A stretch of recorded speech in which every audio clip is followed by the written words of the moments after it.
In its heyday, the Safari Rally was an epic of an event. Taking up to 6 days and ranging across most of East Africa, it was known to cover up to 6,000 kilometres. Like most events in the early days, the Safari was a road race held on open roads through every condition. The 50s and the 60s were dominated by local drivers with Ford Zephyrs and Mercedes-Benz. By the mid-60s, the first factory teams became interested, relying on the same locals who had the expertise to cope with the unique East African conditions. It took until the 20th running of the event in 1972 for the inevitable to happen.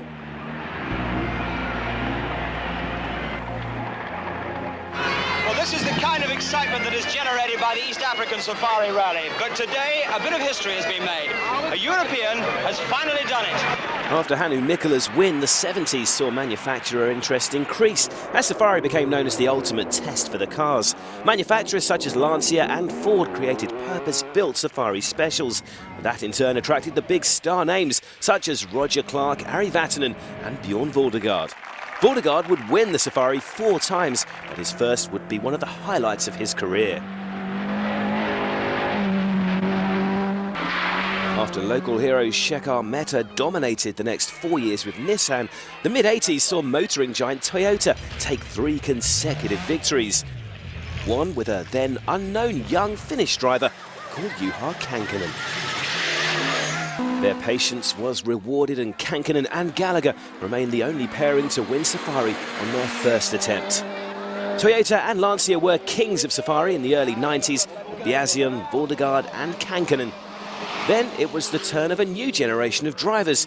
Carlos Sainz in 1992,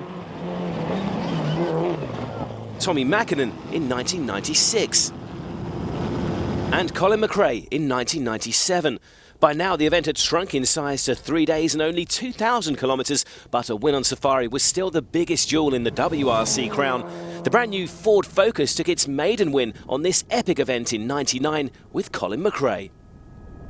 The big thing is it was only the 3rd ever World Championship event with a new Focus. I remember Carlos saying, when is that Ford going to break? It's impossible to bring a new car to Safari Rally and win.